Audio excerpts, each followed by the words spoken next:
I photograph people.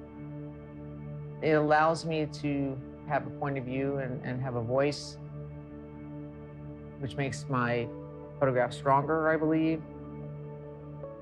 Having done this so long, I've sort of clung to the notion that what I'm doing is portraiture, but I'm actually a creative artist using photography. You are storytelling in this work, and you have one story,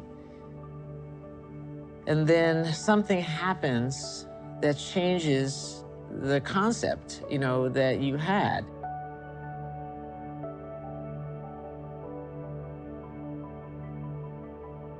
This is an embrace. This is about love. This is about their relationship. And then because he's killed on the same day that the photograph is taken, the photograph becomes something else. You look at the photograph and you think that it's a kiss goodbye. History is bigger than me. And it's like if you're in this position looking at our time and our culture and our society through portraits. And it's a job, someone has to do it. I'm doing it, I'm actually, proud to do it. It's kind of incredible.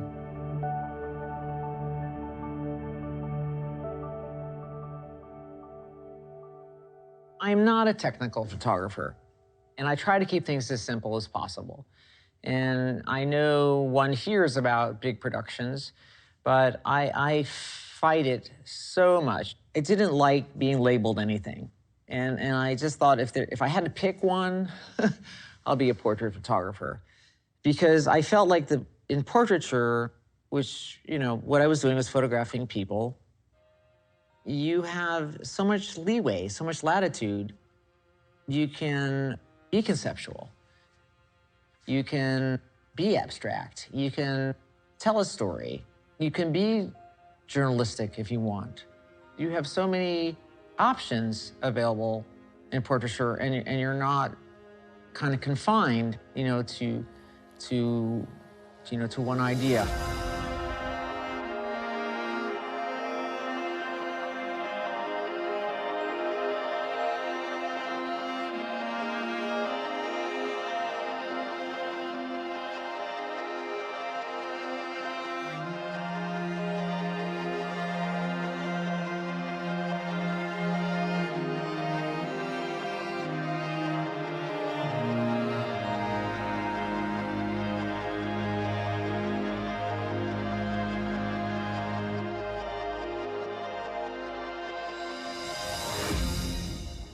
I'm Annie Leibovitz, and this is my masterclass.